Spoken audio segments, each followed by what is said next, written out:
أعوذ بالله من الشيطان الرجيم. بسم الله الرحمن الرحيم. ألف لام ميم.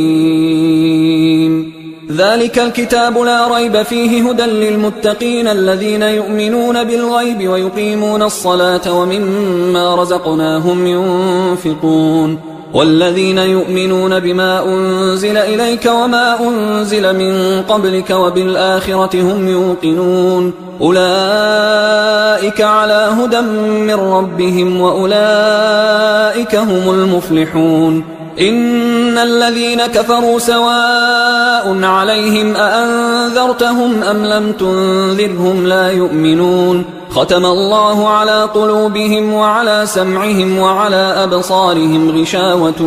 ولهم عذاب عظيم. ومن الناس من يقول آمنا بالله وباليوم الآخر وما هم بمؤمنين يخادعون الله والذين آمنوا وما يخدعون إلا أنفسهم وما يشعرون في قلوبهم مرض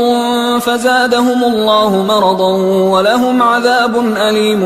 بما كانوا يكذبون. وإذا قيل لهم لا تفسدوا في الأرض قالوا إنما نحن مصلحون ألا إنهم هم المفسدون ولكن لا يشعرون. وإذا قيل لهم آمنوا كما آمن الناس قالوا أنؤمن كما آمن السفهاء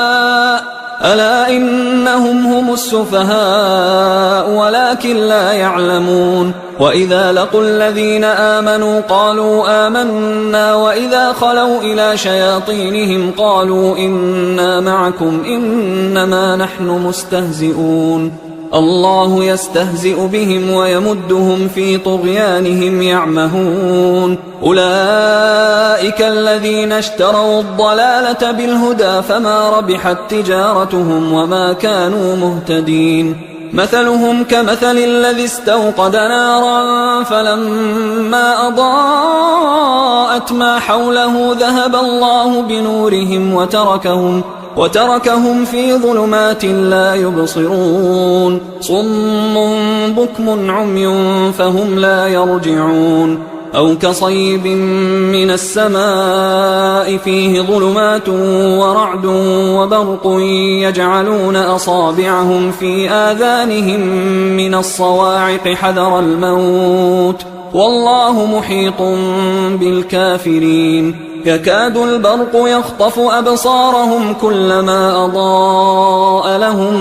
مشوا فيه وإذا أظلم عليهم قاموا ولو شاء الله لذهب بسمعهم وأبصارهم إن الله على كل شيء قدير. يا أيها الناس اعبدوا ربكم الذي خلقكم والذين من قبلكم لعلكم تتقون الذي جعل لكم الأرض فراشا والسماء بناء وأنزل من السماء ماء فأخرج به من الثمرات رزقا لكم فلا تجعلوا لله أندادا وأنتم تعلمون. وإن كنتم في ريب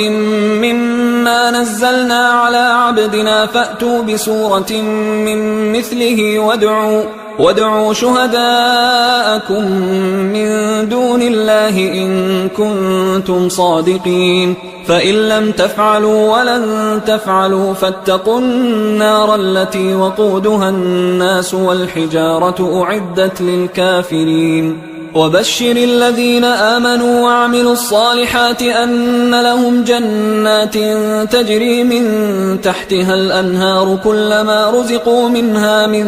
ثمرة رزقا قالوا هذا الذي رزقنا من قبل وأتوا به متشابها ولهم فيها أزواج مطهرة وهم فيها خالدون. إن الله لا يستحيي أن يضرب مثلا ما بعوضة فما فوقها فأما الذين آمنوا فيعلمون أنه الحق من ربهم وأما الذين كفروا فيقولون ماذا أراد الله بهذا مثلا يضل به كثيرا ويهدي به كثيرا وما يضل به إلا الفاسقين الذين ينقضون عهد الله من بعد ميثاقه ويقطعون ما أمر الله به أن يوصل ويفسدون في الأرض أولئك هم الخاسرون. كيف تكفرون بالله وكنتم أمواتا فأحياكم ثم يميتكم ثم يحييكم ثم إليه ترجعون. هو الذي خلق لكم ما في الأرض جميعا ثم استوى إلى السماء فسواهن 7 سماوات وهو بكل شيء عليم. وإذ قال ربك للملائكة إني جاعل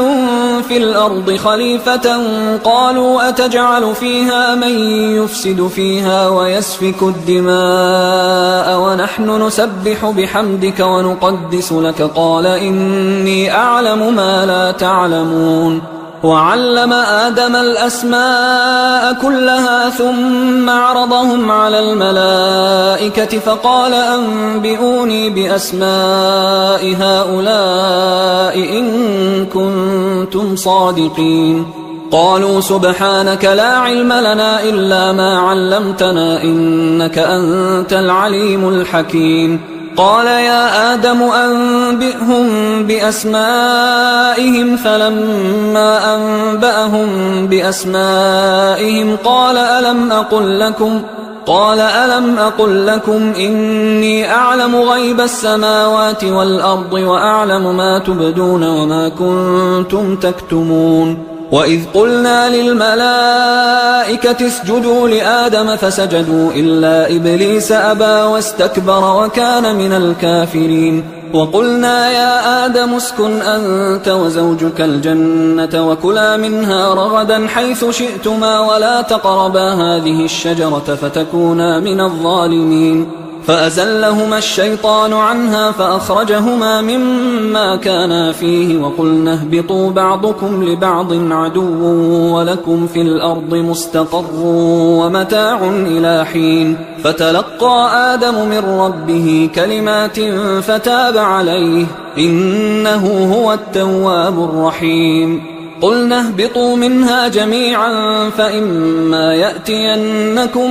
مني هدى فمن تبع هداي فلا خوف عليهم ولا هم يحزنون. والذين كفروا وكذبوا بآياتنا أولئك أصحاب النار هم فيها خالدون. يا بني إسرائيل اذكروا نعمتي التي أنعمت عليكم وأوفوا بعهدي أوف بعهدكم وإياي فارهبون. وآمنوا بما أنزلت مصدقا لما معكم ولا تكونوا أول كافر به ولا تشتروا بآياتي ثمنا قليلا وإياي فاتقون. ولا تلبسوا الحق بالباطل وتكتموا الحق وأنتم تعلمون. وأقيموا الصلاة وآتوا الزكاة واركعوا مع الراكعين. أتأمرون الناس بالبر وتنسون أنفسكم وأنتم تتلون الكتاب أفلا تعقلون. واستعينوا بالصبر والصلاة وإنها لكبيرة إلا على الخاشعين الذين يظنون أنهم ملاقو ربهم وأنهم إليه راجعون. يا بني إسرائيل اذكروا نعمتي التي أنعمت عليكم وأني فضلتكم على العالمين. واتقوا يوما لا تجزي نفس عن نفس شيئا ولا يقبل منها شفاعة ولا يؤخذ منها عدل ولا هم ينصرون. وإذ نجيناكم من آل فرعون يسومونكم سوء العذاب يذبحون أبناءكم ويستحيون نساءكم وفي ذلكم بلاء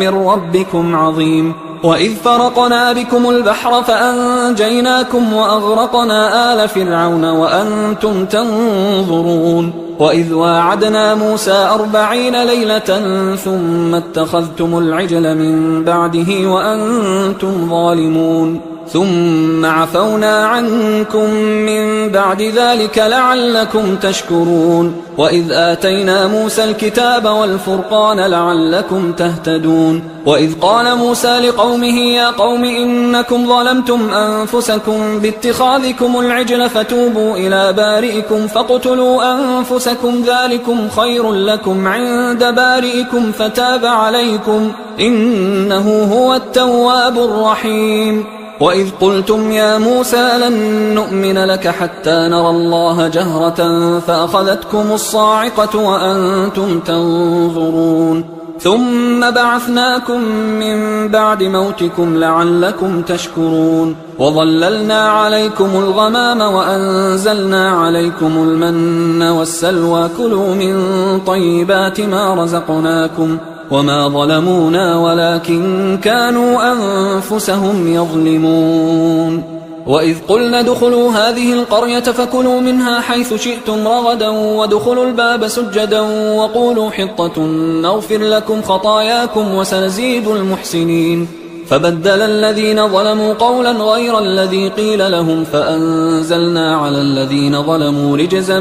من السماء بما كانوا يفسقون وإذ استسقى موسى لقومه فقلنا اضرب بعصاك الحجر فانفجرت منه 12 عينا قد علم كل أناس مشربهم كلوا واشربوا من رزق الله ولا تعثوا في الأرض مفسدين وإذ قلتم يا موسى لن نصبر على طعام واحد فادع لنا ربك يخرج لنا مما تنبت الأرض من بقلها وقثائها وفومها وعدسها وبصلها قال أتستبدلون الذي هو أدنى بالذي هو خير اهبطوا مصرا فإن لكم ما سألتم وضربت عليهم الذلة والمسكنة وباءوا بغضب من الله ذلك بأنهم كانوا يكفرون بآيات الله ويقتلون النبيين بغير الحق ذلك بما عصوا وكانوا يعتدون إن الذين آمنوا والذين هادوا والنصارى والصابئين من آمن بالله واليوم الآخر وعمل صالحا فلهم أجرهم عند ربهم ولا خوف عليهم ولا هم يحزنون وإذ أخذنا ميثاقكم ورفعنا فوقكم الطور خذوا ما آتيناكم بقوة واذكروا ما فيه لعلكم تتقون ثم توليتم من بعد ذلك فلولا فضل الله عليكم ورحمته لكنتم من الخاسرين ولقد علمتم الذين اعتدوا منكم في السبت فقلنا لهم كونوا قردة خاسئين فجعلناها نكالا لما بين يديها وما خلفها وموعظة للمتقين وإذ قال موسى لقومه إن الله يأمركم أن تذبحوا بقرة قالوا أتتخذنا هزوا قال أعوذ بالله أن أكون من الجاهلين قالوا ادع لنا ربك يبين لنا ما هي قال إنه يقول إنها بقرة لا فارض ولا بكر عوان بين ذلك فافعلوا ما تؤمرون قالوا ادع لنا ربك يبين لنا ما لونها قال إنه يقول إنها بقرة صفراء فاقع لونها تسر الناظرين قالوا ادع لنا ربك يبين لنا ما هي إن البقرة شابه علينا وإنا إن شاء الله لمهتدون قال إنه يقول إنها بقرة لا ذلول تثير الأرض ولا تسقي الحرث مسلمة لا شية فيها قالوا الآن جئت بالحق فذبحوها وما كادوا يفعلون وإذ قتلتم نفسا فادارأتم فيها والله مخرج ما كنتم تكتمون فقلنا اضربوه ببعضها كذلك يحيي الله الموتى ويريكم آياته لعلكم تعقلون ثم قست قلوبكم من بعد ذلك فهي كالحجارة أو أشد قسوة وإن من الحجارة لما يتفجر منه الأنهار وإن منها لما يشقق فيخرج منه الماء وإن منها لما يهبط من خشية الله وما الله بغافل عما تعملون أفتطمعون أن يؤمنوا لكم وقد كان فريق منهم يسمعون كلام الله ثم يحرفونه من بعد ما عقلوه وهم يعلمون وإذا لقوا الذين آمنوا قالوا آمنا وإذا خلا بعضهم إلى بعض قالوا أتحدثونهم بما فتح الله عليكم ليحاجوكم به عند ربكم أفلا تعقلون أولا يعلمون أن الله يعلم ما يسرون وما يعلنون ومنهم أميون لا يعلمون الكتاب إلا أماني وإنهم إلا يظنون فويل للذين يكتبون الكتاب بأيديهم ثم يقولون هذا من عند الله ليشتروا به ثمنا قليلا فويل لهم مما كتبت أيديهم وويل لهم مما يكسبون وقالوا لن تمسنا النار إلا أياما معدودة قل أتخذتم عند الله عهدا فلن يخلف الله عهده أم تقولون على الله ما لا تعلمون بلى من كسب سيئة وأحاطت به خطيئته فأولئك أصحاب النار هم فيها خالدون والذين آمنوا وعملوا الصالحات أولئك أصحاب الجنة هم فيها خالدون وإذ أخذنا ميثاق بني إسرائيل لا تعبدون إلا الله وبالوالدين إحسانا وذي القربى واليتامى والمساكين وقولوا للناس حسنا وأقيموا الصلاة وآتوا الزكاة ثم توليتم إلا قليلا منكم وأنتم معرضون وإذ أخذنا ميثاقكم لا تسفكون دماءكم ولا تخرجون أنفسكم من دياركم ثم أقررتم وأنتم تشهدون ثم أنتم هؤلاء تقتلون أنفسكم وتخرجون فريقا منكم من ديارهم تظاهرون عليهم بالإثم والعدوان وإن يأتوكم أسارى تفادوهم وهو محرم عليكم إخراجهم أفتؤمنون ببعض الكتاب وتكفرون ببعض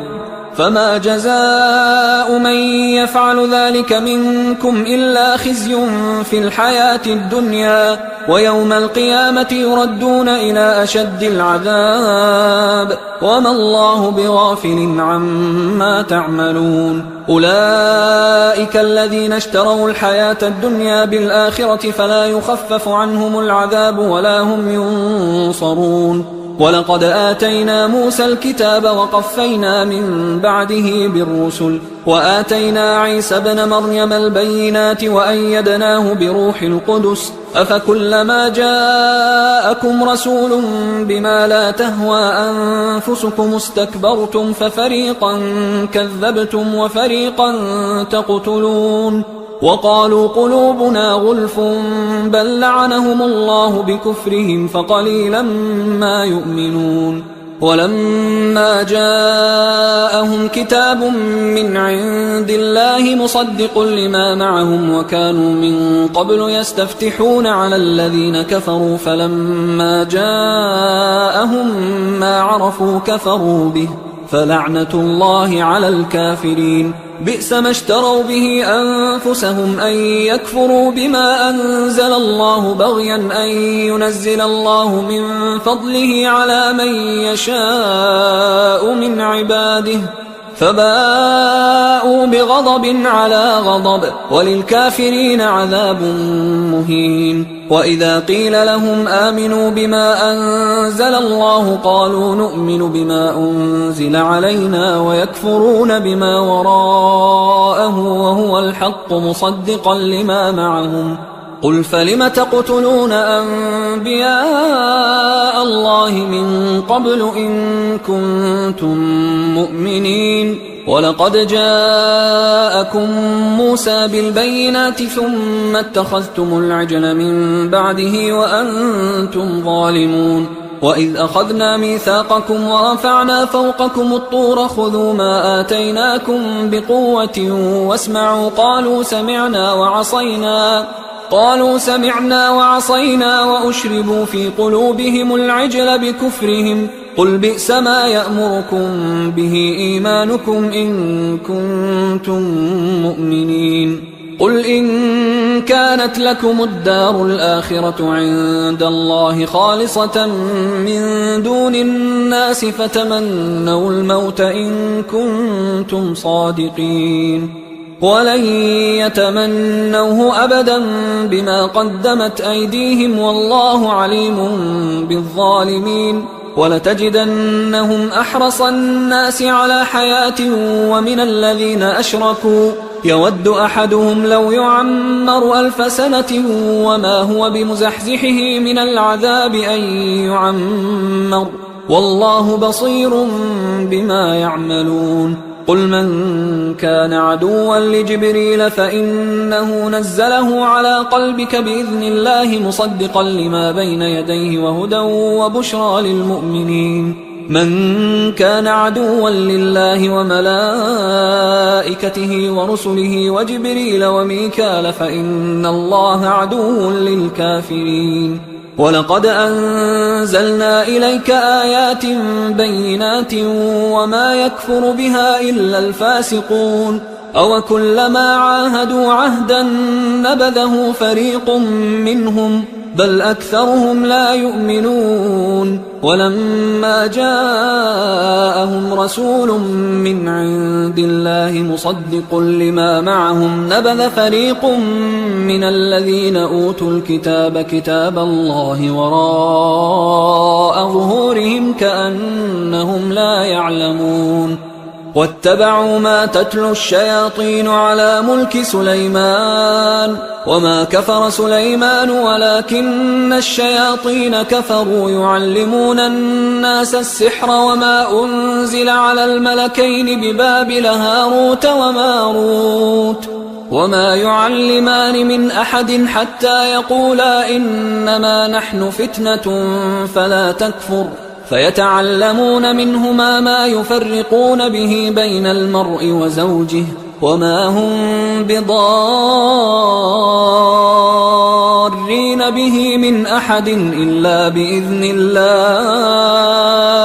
ويتعلمون ما يضرهم ولا ينفعهم ولقد علموا لمن اشتراه ما له في الآخرة من خلاق ولبئس ما شروا به أنفسهم لو كانوا يعلمون ولو أنهم آمنوا واتقوا لمثوبة من عند الله خير لو كانوا يعلمون يا أيها الذين آمنوا لا تقولوا راعنا وقولوا انظرنا واسمعوا وللكافرين عذاب أليم ما يود الذين كفروا من أهل الكتاب ولا المشركين أن ينزل عليكم من خير من ربكم والله يختص برحمته من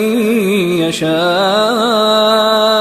والله ذو الفضل العظيم ما ننسخ من آية أو ننسها نأت بخير منها أو مثلها ألم تعلم أن الله على كل شيء قدير ألم تعلم أن الله له ملك السماوات والأرض وما لكم من دون الله من ولي ولا نصير أم تريدون أن تسألوا رسولكم كما سئل موسى من قبل ومن يتبدل الكفر بالإيمان فقد ضل سواء السبيل ود كثير من أهل الكتاب لو يردونكم من بعد إيمانكم كفارا حسدا من عند أنفسهم من بعد ما تبين لهم الحق فاعفوا واصفحوا حتى يأتي الله بأمره إن الله على كل شيء قدير وأقيموا الصلاة وآتوا الزكاة وما تقدموا لأنفسكم من خير تجدوه عند الله إن الله بما تعملون بصير. وقالوا لن يدخل الجنة إلا من كان هودا أو نصارى تلك أمانيهم قل هاتوا برهانكم إن كنتم صادقين بلى من أسلم وجهه لله وهو محسن فله أجره عند ربه ولا خوف عليهم ولا هم يحزنون. وقالت اليهود ليست النصارى على شيء وقالت النصارى ليست اليهود على شيء وهم يتلون الكتاب كذلك قال الذين لا يعلمون مثل قولهم فالله يحكم بينهم يوم القيامة فيما كانوا فيه يختلفون. ومن أظلم ممن منع مساجد الله أن يذكر فيها اسمه وسعى في خرابها أولئك ما كان لهم أن يدخلوها إلا خائفين لهم في الدنيا خزي ولهم في الآخرة عذاب عظيم. ولله المشرق والمغرب فأينما تولوا فثم وجه الله إن الله واسع عليم. وقالوا اتخذ الله ولدا سبحانه بل له ما في السماوات والأرض كل له قانتون بديع السماوات والأرض وإذا قضى أمرا فإنما يقول له كن فيكون. وقال الذين لا يعلمون لولا يكلمنا الله أو تأتينا آية كذلك قال الذين من قبلهم مثل قولهم تشابهت قلوبهم قد بينا الآيات لقوم يوقنون. إنا أرسلناك بالحق بشيرا ونذيرا ولا تسأل عن أصحاب الجحيم. ولن ترضى عنك اليهود ولا النصارى حتى تتبع ملتهم قل إن هدى الله هو الهدى ولئن اتبعت أهواءهم بعد الذي جاءك من العلم ما لك من الله من ولي ولا نصير. الذين آتيناهم الكتاب يتلونه حق تلاوته أولئك يؤمنون به ومن يكفر به فأولئك هم الخاسرون. يا بني إسرائيل اذكروا نعمتي التي أنعمت عليكم وأني فضلتكم على العالمين واتقوا يوما لا تجزي نفس عن نفس شيئا ولا يقبل منها عدل ولا تنفعها شفاعة ولا هم ينصرون. وإذ ابتلى إبراهيم ربه بكلمات فأتمهن قال إني جاعلك للناس إماما قال ومن ذريتي قال لا ينال عهد الظالمين. وإذ جعلنا البيت مثابة للناس وأمنا واتخذوا من مقام إبراهيم مصلى وعهدنا إلى إبراهيم وإسماعيل أن طهرا بيتي للطائفين والعاكفين والركع السجود. وإذ قال إبراهيم رب اجعل هذا بلدا آمنا وارزق أهله من الثمرات من آمن منهم بالله واليوم الآخر قال ومن كفر فأمتعه قليلا ثم أضطره إلى عذاب النار وبئس المصير. وإذ يرفع إبراهيم القواعد من البيت وإسماعيل ربنا تقبل منا إنك أنت السميع العليم ربنا وجعلنا مسلمين لك ومن ذريتنا أمة مسلمة لك وأرنا مناسكنا وتب علينا إنك أنت التواب الرحيم ربنا وبعث فيهم رسولا منهم يتلو عليهم آياتك ويعلمهم الكتاب والحكمة ويزكيهم إنك أنت العزيز الحكيم. ومن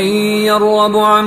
ملة إبراهيم إلا من سفه نفسه ولقد اصطفيناه في الدنيا وإنه في الآخرة لمن الصالحين. إذ قال له ربه أسلم قال أسلمت لرب العالمين. ووصى بها إبراهيم بنيه ويعقوب يا بني إن الله اصطفى لكم الدين فلا تموتن إلا وأنتم مسلمون. أم كنتم شهداء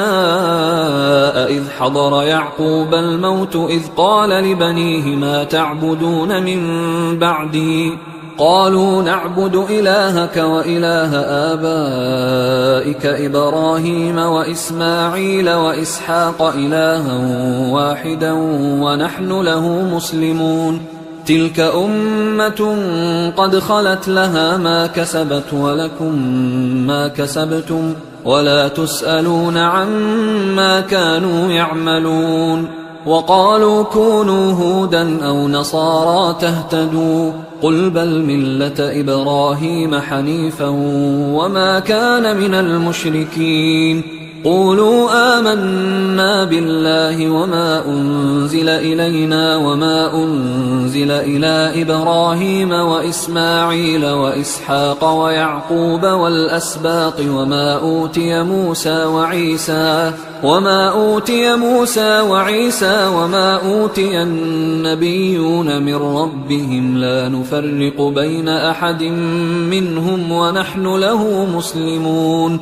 فإن آمنوا بمثل ما آمنتم به فقد اهتدوا وإن تولوا فإنما هم في شقاق فسيكفيكهم الله وهو السميع العليم. صبغة الله ومن أحسن من الله صبغة ونحن له عابدون. قل أتحاجوننا في الله وهو ربنا وربكم ولنا أعمالنا ولكم أعمالكم ونحن له مخلصون. أم تقولون إن إبراهيم وإسماعيل وإسحاق ويعقوب والأسباط كانوا هودا أو نصارى قل أأنتم أعلم أم الله ومن أظلم ممن كتم شهادة عنده من الله وما الله بغافل عما تعملون. تلك أمة قد خلت لها ما كسبت ولكم ما كسبتم ولا تسألون عما كانوا يعملون. سيقول السفهاء من الناس ما ولاهم عن قبلتهم التي كانوا عليها قل لله المشرق والمغرب يهدي من يشاء إلى صراط مستقيم. وكذلك جعلناكم أمة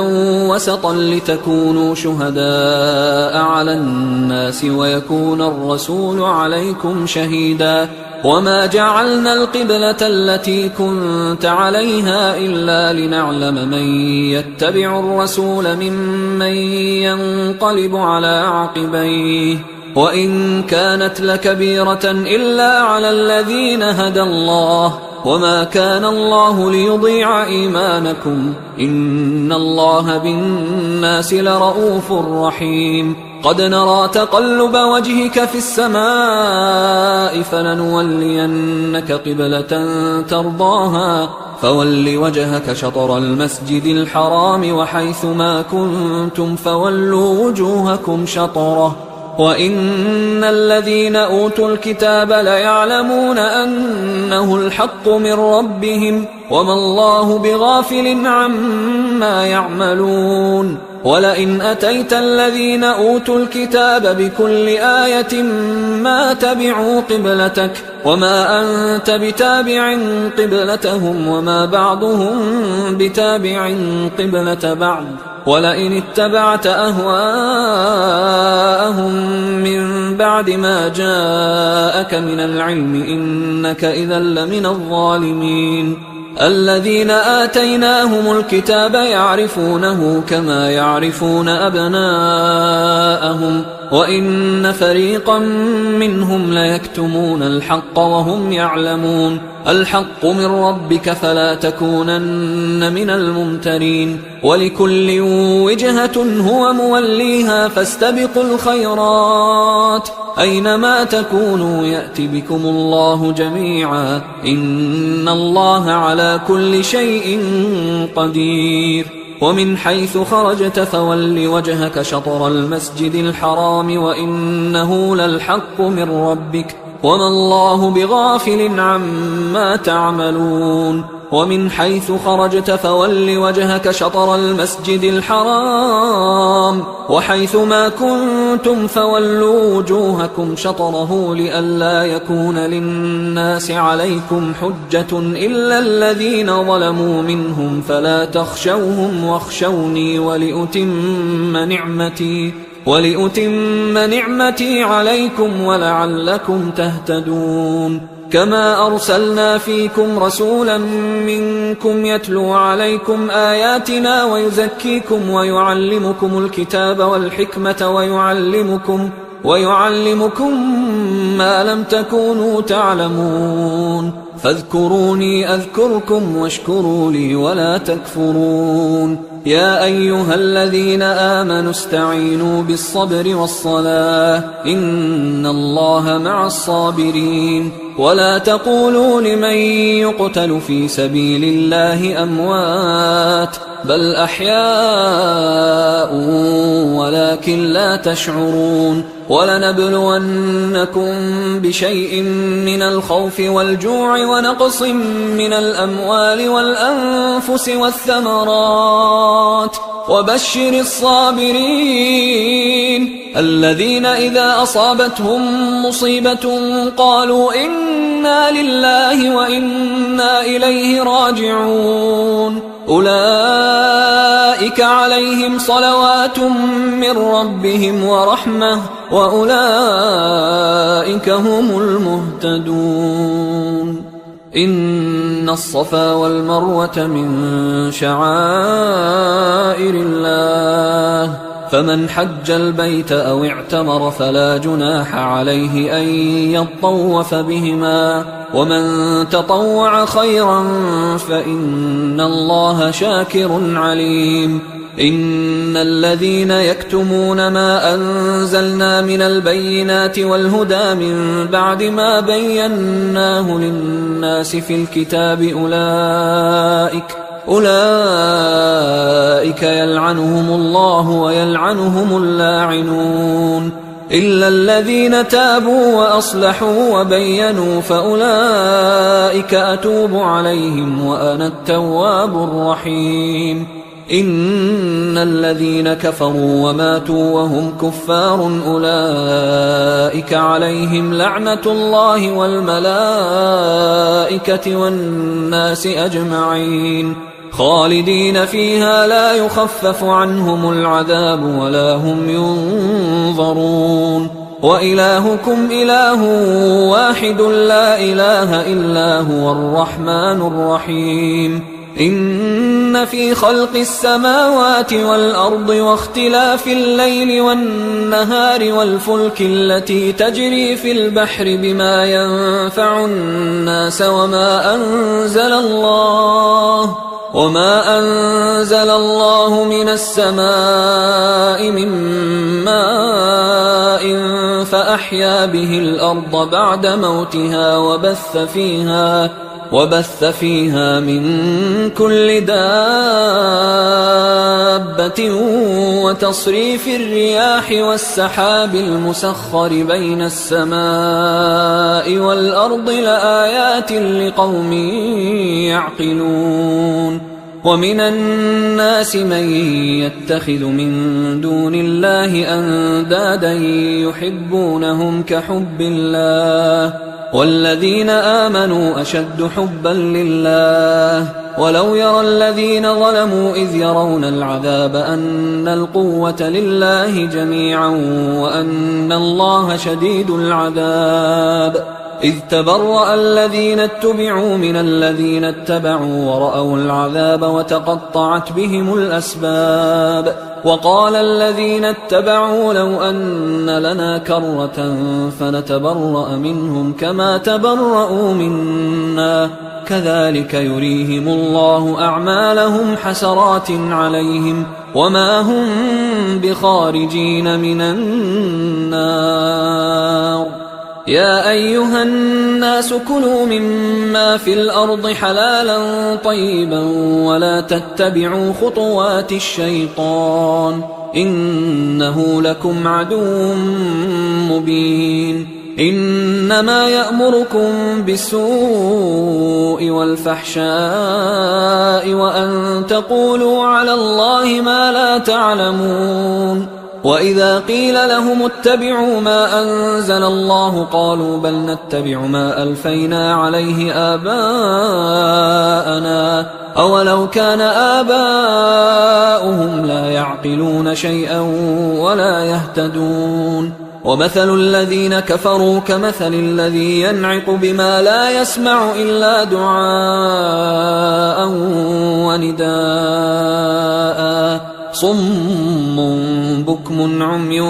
فهم لا يعقلون يا أيها الذين آمنوا كلوا من طيبات ما رزقناكم واشكروا لله إن كنتم إياه تعبدون إنما حرم عليكم الميتة والدم ولحم الخنزير وما أهل به لغير الله فمن اضطر غير باغ ولا عاد فلا إثم عليه إن الله غفور رحيم إن الذين يكتمون ما أنزل الله من الكتاب ويشترون به ثمنا قليلا أولئك ما يأكلون في بطونهم إلا النار ولا يكلمهم الله يوم القيامة ولا يزكيهم ولهم عذاب أليم أولئك الذين اشتروا الضلالة بالهدى والعذاب بالمغفرة فما أصبرهم على النار ذلك بأن الله نزل الكتاب بالحق وإن الذين اختلفوا في الكتاب لفي شقاق بعيد ليس البر أن تولوا وجوهكم قبل المشرق والمغرب ولكن البر من آمن بالله واليوم الآخر والملائكة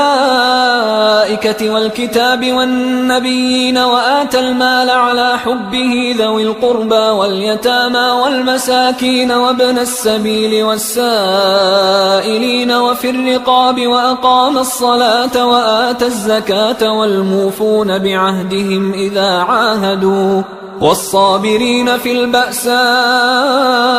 والضراء وحين البأس أولئك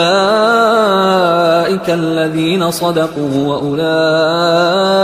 هم المتقون يا أيها الذين آمنوا كتب عليكم القصاص في القتلى الحر بالحر والعبد بالعبد والأنثى بالأنثى فمن عفي له من أخيه شيء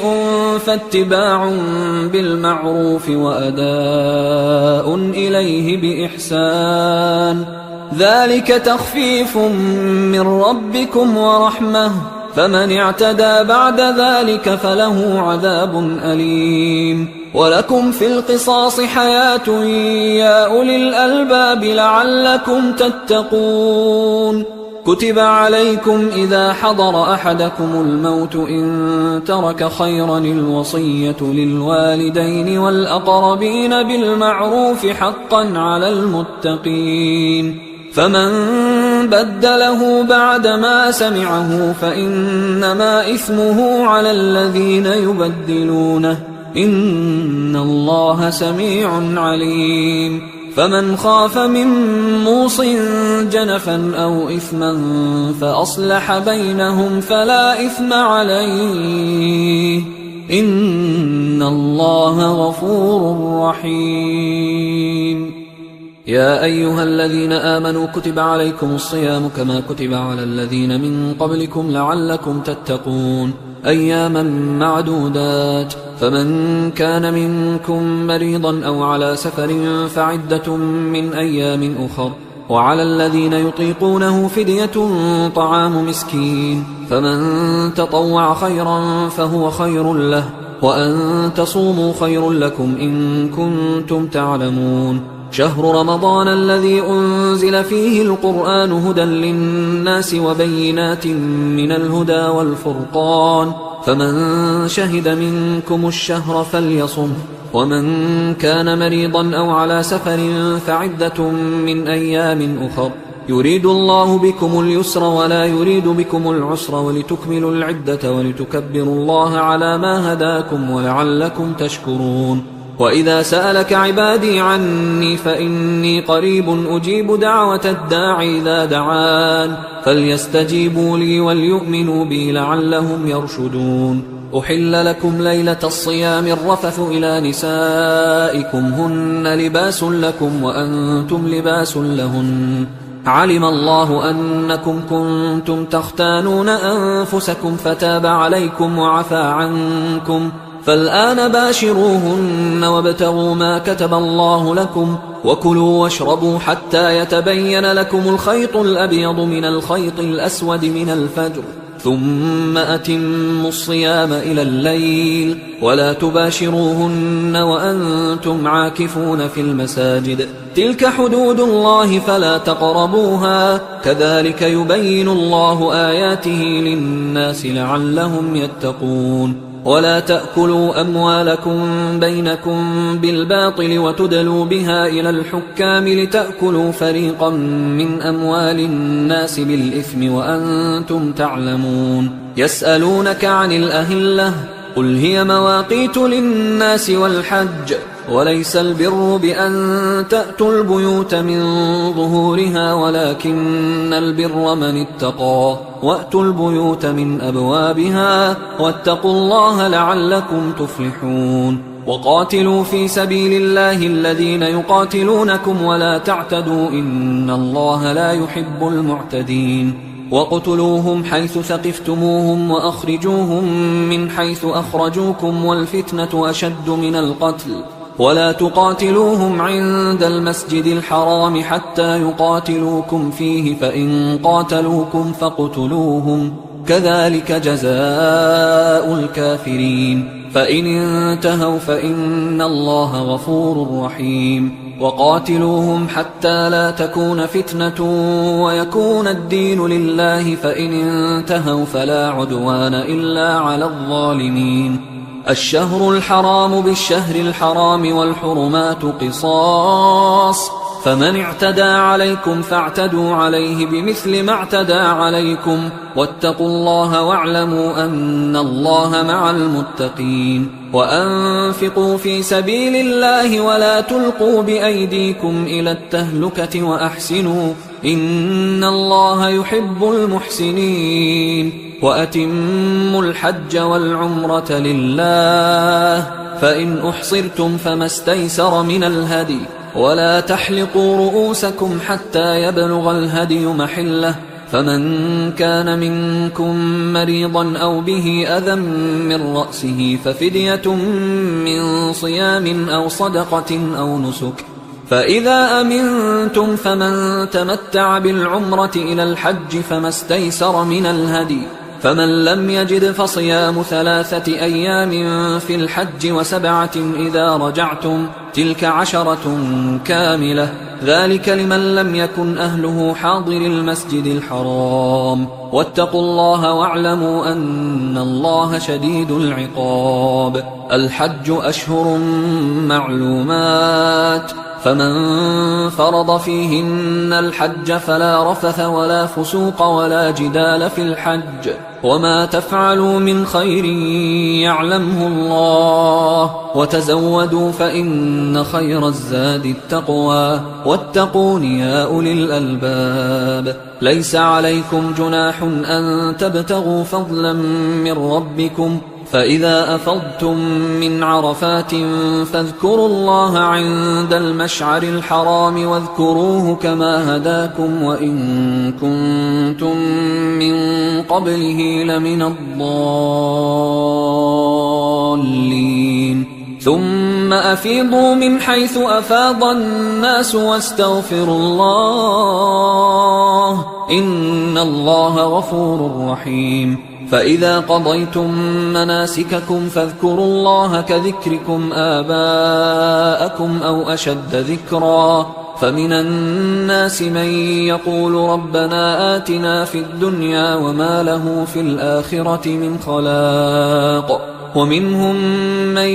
يقول ربنا آتنا في الدنيا حسنة وفي الآخرة حسنة وقنا عذاب النار أولئك لهم نصيب مما كسبوا والله سريع الحساب واذكروا الله في أيام معدودات فمن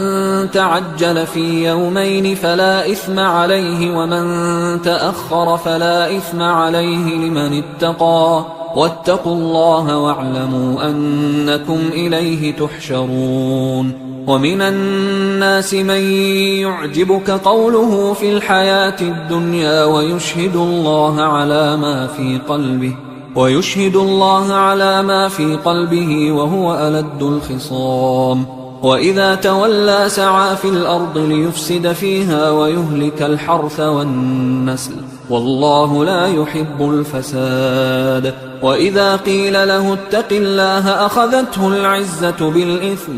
فحسبه جهنم ولبئس المهاد ومن الناس من يشري نفسه ابتغاء مرضات الله والله رؤوف بالعباد يا أيها الذين آمنوا ادخلوا في السلم كافة ولا تتبعوا خطوات الشيطان إنه لكم عدو مبين فإن زللتم من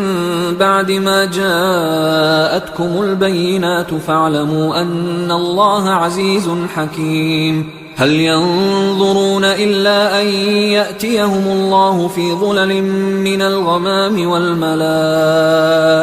وقضي الأمر وإلى الله ترجع الأمور سل بني إسرائيل كم آتيناهم من آية بينة ومن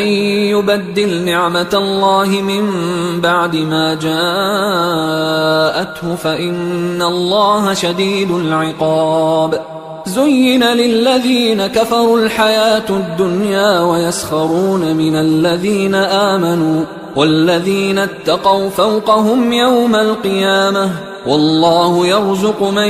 يشاء بغير حساب كان الناس أمة واحدة فبعث الله النبيين مبشرين ومنذرين وأنزل معهم الكتاب بالحق ليحكم بين الناس فيما اختلفوا فيه وما اختلف فيه إلا الذين أوتوه من بعد ما جاءتهم البينات بغيا بينهم فهدى الله الذين آمنوا لما اختلفوا فيه من الحق بإذنه والله يهدي من يشاء إلى صراط مستقيم أم حسبتم أن تدخلوا الجنة ولما يأتكم مثل الذين خلوا من قبلكم مستهم البأساء والضراء وزلزلوا حتى يقول الرسول والذين آمنوا معه متى نصر الله ألا إن نصر الله قريب يسألونك ماذا ينفقون قل ما أنفقتم من خير فللوالدين والأقربين واليتامى والمساكين وابن السبيل وما تفعلوا من خير فإن الله به عليم كتب عليكم القتال وهو كره لكم وعسى أن تكرهوا شيئا وهو خير لكم وعسى أن تحبوا شيئا وهو شر لكم والله يعلم وأنتم لا تعلمون يسألونك عن الشهر الحرام قتال فيه قل قتال فيه كبير وصد عن سبيل الله وكفر به والمسجد الحرام وإخراج أهله منه أكبر عند الله والفتنة أكبر من القتل ولا يزالون يقاتلونكم حتى يردوكم عن دينكم إن استطاعوا ومن يرتدد منكم عن دينه فيمت وهو كافر فأولئك حبطت أعمالهم في الدنيا والآخرة وأولئك أصحاب النار هم فيها خالدون إن الذين آمنوا والذين هاجروا وجاهدوا في سبيل الله أولئك يرجون رحمة الله والله غفور رحيم يسألونك عن الخمر والميسر قل فيهما إثم كبير ومنافع للناس وإثمهما أكبر من نفعهما ويسألونك ماذا ينفقون قل العفو كذلك يبين الله لكم الآيات لعلكم تتفكرون في الدنيا والآخرة ويسألونك عن اليتامى قل إصلاح لهم خير وإن تخالطوهم فإخوانكم والله يعلم المفسد من المصلح ولو شاء الله لأعنتكم إن الله عزيز حكيم ولا تنكحوا المشركات حتى يؤمنوا ولأمة مؤمنة خير من مشركة ولو أعجبتكم ولا تنكحوا المشركين حتى يؤمنوا ولعبد مؤمن خير من مشرك ولو أعجبكم أولئك يدعون إلى النار والله يدعو إلى الجنة والمغفرة بإذنه ويبين آياته للناس لعلهم يتذكرون ويسألونك عن المحيض قل هو أذى فاعتزلوا النساء في المحيض ولا تقربوهن حتى يطهرن فإذا تطهرن فأتوهن من حيث أمركم الله إن الله يحب التوابين ويحب المتطهرين نساؤكم حرث لكم فأتوا حرثكم أنى شئتم وقدموا لأنفسكم واتقوا الله واعلموا أنكم ملاقوه وبشر المؤمنين ولا تجعلوا الله عرضة لأيمانكم أن تبروا وتتقوا وتصلحوا بين الناس والله سميع عليم لا يؤاخذكم الله باللغو في أيمانكم ولكن يؤاخذكم بما كسبت قلوبكم والله غفور حليم للذين يؤلون من نسائهم تربص 4 أشهر فإن فاءوا فإن الله غفور رحيم وإن عزموا الطلاق فإن الله سميع عليم والمطلقات يتربصن بأنفسهن 3 قروء ولا يحل لهن أن يكتمن ما خلق الله في أرحامهن إن كن يؤمن بالله واليوم الآخر وبعولتهن أحق بردهن في ذلك إن أرادوا إصلاحا ولهن مثل الذي عليهن بالمعروف وللرجال عليهن درجة والله عزيز حكيم الطلاق 2 فإمساك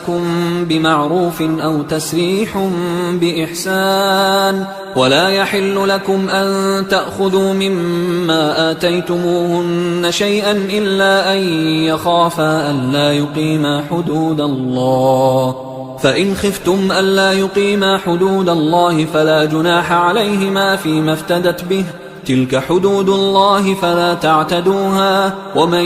يتعد حدود الله فأولئك هم الظالمون. فإن طلقها فلا تحل له من بعد حتى تنكح زوجا غيره، فإن طلقها فلا جناح عليهما أن يتراجعا إن ظنا أن يقيما حدود الله، وتلك حدود الله يبينها لقوم يعلمون. وإذا طلقتم النساء فبلغن أجلهن فأمسكوهن بمعروف أو سرحوهن بمعروف، ولا تمسكوهن ضرارا لتعتدوا، ومن يفعل ذلك فقد ظلم نفسه. ولا تتخذوا آيات الله هزوا، واذكروا نعمة الله عليكم وما أنزل عليكم من الكتاب والحكمة يعظكم به، واتقوا الله واعلموا أن الله بكل شيء عليم. وإذا طلقتم النساء فبلغن أجلهن فلا تعضلوهن أن ينكحن أزواجهن إذا تراضوا بينهم بالمعروف، ذلك يوعظ به من كان منكم يؤمن بالله واليوم الآخر، ذلكم أزكى لكم وأطهر، والله يعلم وأنتم لا تعلمون. والوالدات يرضعن أولادهن حولين كاملين لمن أراد أن يتم الرضاعة، وعلى المولود له رزقهن وكسوتهن بالمعروف، لا تكلف نفس إلا وسعها، لا تضار والدة بولدها ولا مولود له بولده، وعلى الوارث مثل ذلك، فإن أرادا فصالا عن تراض منهما وتشاور فلا جناح عليهما. وإن أردتم أن تسترضعوا أولادكم فلا جناح عليكم إذا سلمتم ما آتيتم بالمعروف، واتقوا الله واعلموا أن الله بما تعملون بصير. والذين يتوفون منكم ويذرون أزواجا يتربصن بأنفسهن 4 أشهر وعشرا، فإذا بلغن أجلهن فلا جناح عليكم فيما فعلن في أنفسهن بالمعروف، والله بما تعملون خبير. ولا جناح عليكم فيما عرضتم به من خطبة النساء أو أكننتم في أنفسكم، علم الله أنكم ستذكرونهن ولكن لا تواعدوهن سرا إلا أن تقولوا قولا معروفا، ولا تعزموا عقدة النكاح حتى يبلغ الكتاب أجله، واعلموا أن الله يعلم ما في أنفسكم فاحذروه، واعلموا أن الله غفور حليم. لا جناح عليكم إن طلقتم النساء ما لم تمسوهن أو تفرضوا لهن فريضة، ومتعوهن على الموسع قدره وعلى المقتر قدره متاعا بالمعروف حقا على المحسنين. وإن طلقتموهن من قبل أن تمسوهن وقد فرضتم لهن فريضة فنصف ما فرضتم إلا أن يعفون أو يعفو الذي بيده عقدة النكاح، وأن تعفوا أقرب للتقوى، ولا تنسوا الفضل بينكم، إن الله بما تعملون بصير. حافظوا على الصلوات والصلاة الوسطى وقوموا لله قانتين، فإن خفتم فرجالا أو ركبانا، فإذا أمنتم فاذكروا الله كما علمكم ما لم تكونوا تعلمون. والذين يتوفون منكم ويذرون أزواجا وصية لأزواجهم متاعا إلى الحول غير إخراج، فإن خرجن فلا جناح عليكم فيما فعلن في أنفسهن من معروف، والله عزيز حكيم. وللمطلقات متاع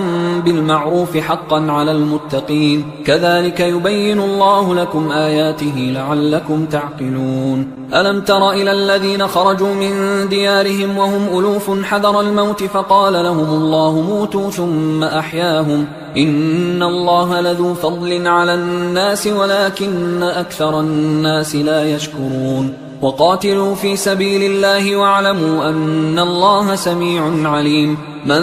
ذا الذي يقرض الله قرضا حسنا فيضاعفه له أضعافا كثيرة والله يقبض ويبسط وإليه ترجعون ألم تر إلى الملأ من بني إسرائيل من بعد موسى إذ قالوا لنبي له مبعث لنا ملكا نقاتل في سبيل الله قال هل عسيتم إن كتب عليكم القتال ألا تقاتلوا قالوا وما لنا ألا نقاتل في سبيل الله وقد أخرجنا من ديارنا وأبنائنا فلما كتب عليهم القتال تولوا إلا قليلا منهم والله عليم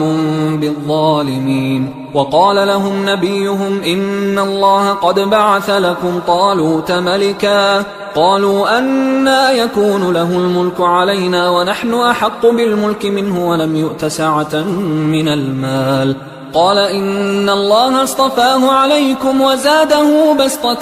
في العلم والجسم والله يؤتي ملكه من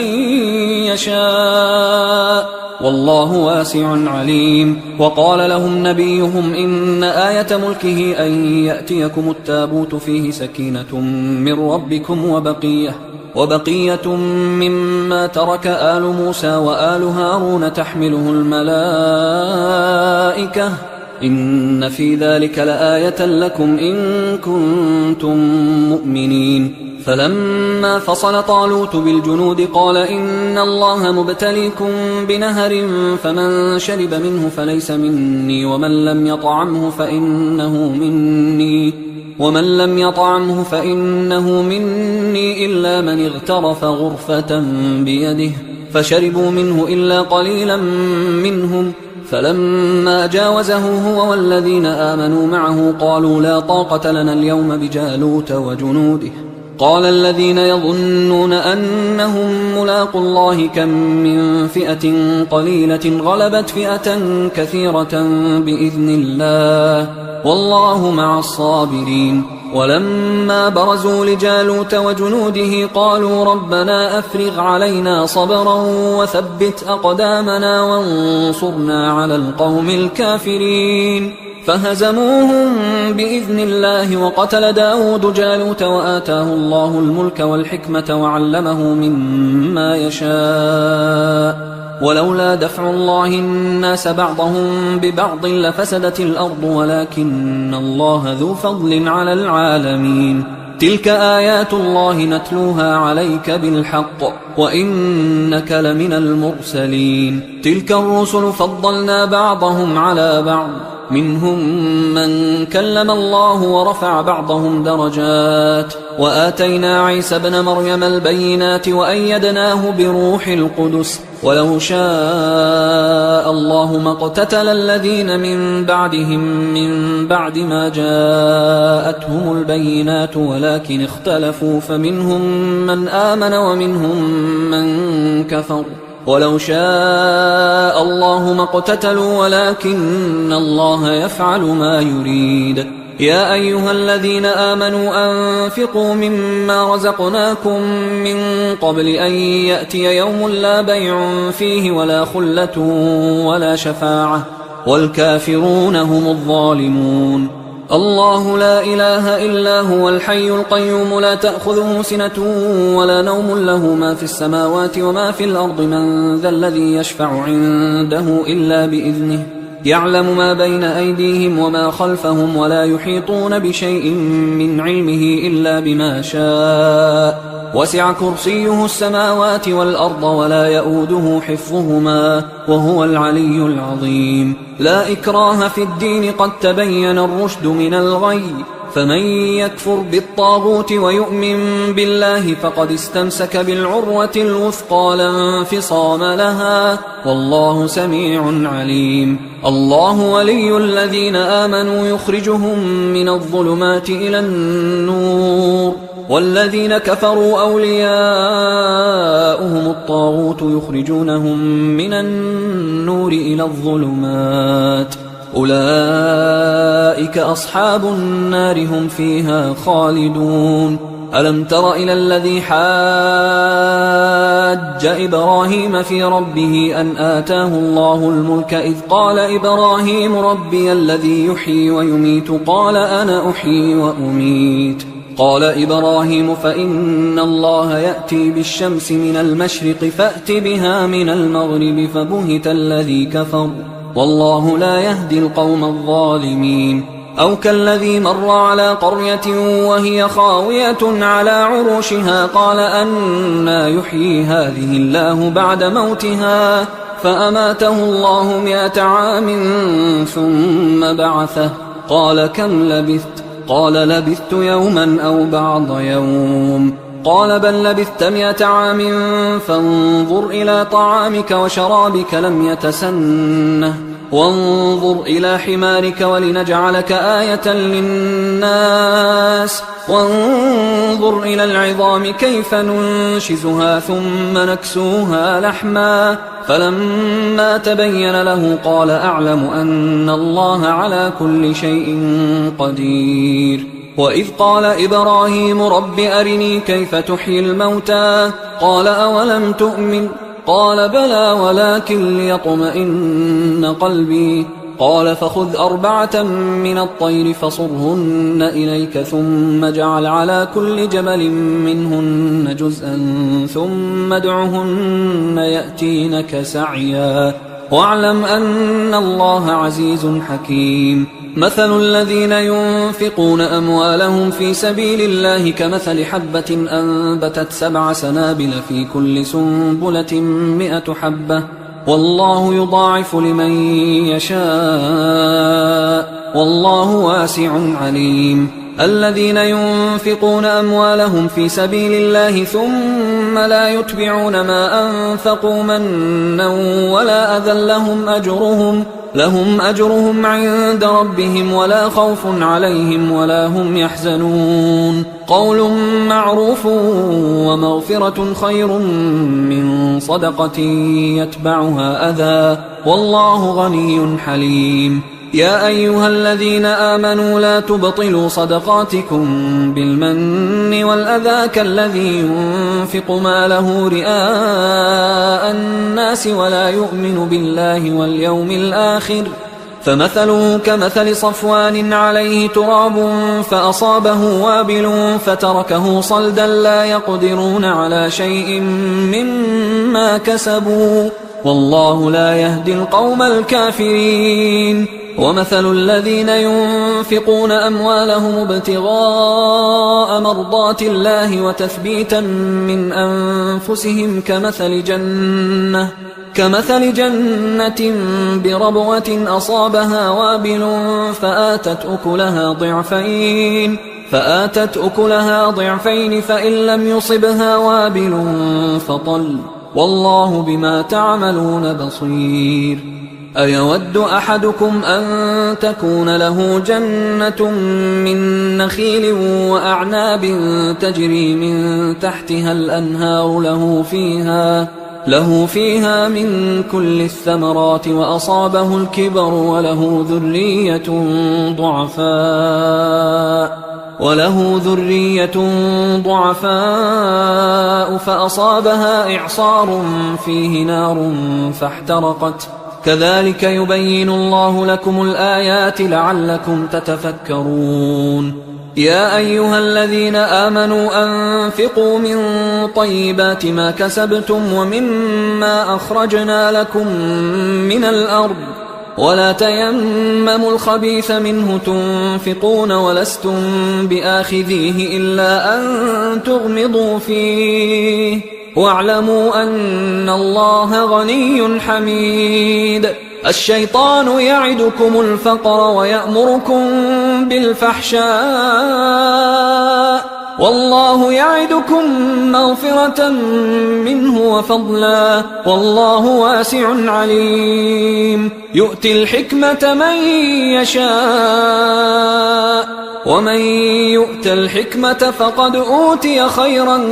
كثيرا وما يذكر إلا أولو الألباب. وما أنفقتم من نفقة أو نذرتم من نذر فإن الله يعلمه وما للظالمين من أنصار إن تبدوا الصدقات فنعما هي وإن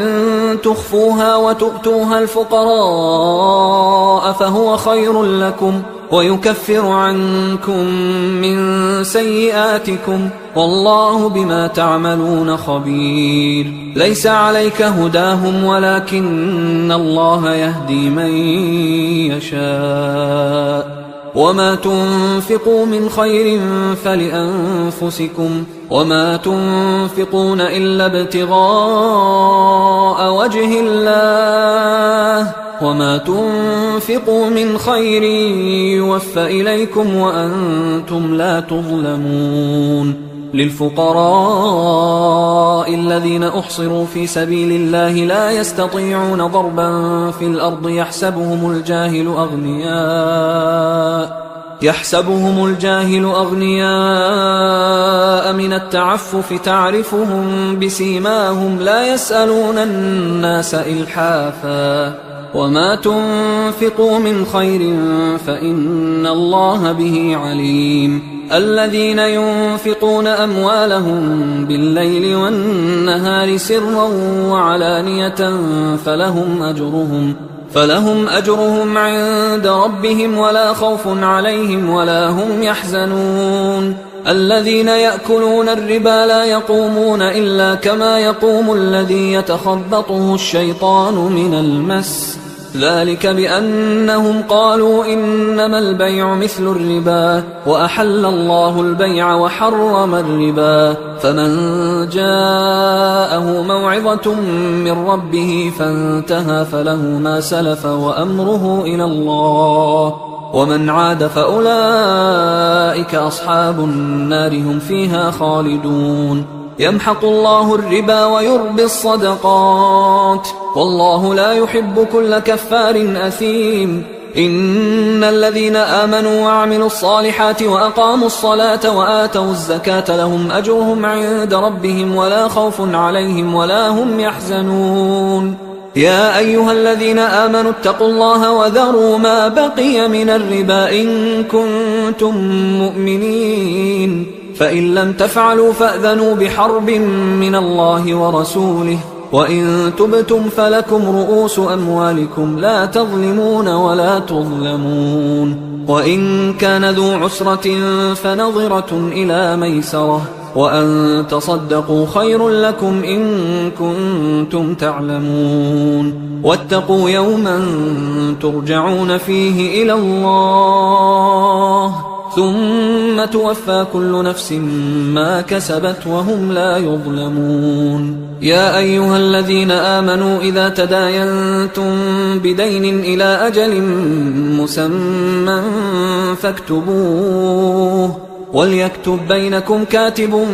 بالعدل ولا يأب كاتب أن يكتب كما علمه الله فليكتب وليملل الذي عليه الحق وليتق الله ربه ولا يبخس منه شيئا فإن كان الذي عليه الحق سفيها أو ضعيفا أو لا يستطيع أن يمله فليملل وليه بالعدل واستشهدوا شهيدين من رجالكم فإن لم يكونا رجلين فرجل وامرأتان ممن ترضون من الشهداء أن تضل إحداهما فتذكر إحداهما الأخرى ولا يأبى الشهداء إذا ما دعوا ولا تسأموا أن تكتبوه صغيرا أو كبيرا إلى أجله ذلكم أقسط عند الله وأقوم للشهادة وأدنى أن لا ترتابوا إلا أن تكون تجارة حاضرة تديرونها بينكم فليس عليكم جناح ألا تكتبوها وأشهدوا إذا تبايعتم ولا يضار كاتب ولا شهيد وإن تفعلوا فإنه فسوق بكم واتقوا الله ويعلمكم الله والله بكل شيء عليم وإن كنتم على سفر ولم تجدوا كاتبا فرهان مقبوضة، فإن أمن بعضكم بعضا فليؤدي الذي اؤتمن أمانته وليتق الله ربه ولا تكتموا الشهادة، ومن يكتمها فإنه آثم قلبه والله بما تعملون عليم. لله ما في السماوات وما في الأرض، وإن تبدوا ما في أنفسكم أو تخفوه يحاسبكم به الله فيغفر لمن يشاء ويعذب من يشاء والله على كل شيء قدير. آمن الرسول بما أنزل إليه من ربه والمؤمنون كل آمن بالله وملائكته وكتبه ورسله لا نفرق بين أحد من رسله وقالوا سمعنا وأطعنا غفرانك ربنا وإليك المصير. لا يكلف الله نفسا إلا وسعها، لها ما كسبت وعليها ما اكتسبت. ربنا لا تؤاخذنا إن نسينا أو أخطأنا، ربنا ولا تحمل علينا إصرا كما حملته على الذين من قبلنا، ربنا ولا تحملنا ما لا طاقة لنا به واعف عنا واغفر لنا وارحمنا أنت مولانا فانصرنا على القوم الكافرين. حصريا على قارئ القرآن.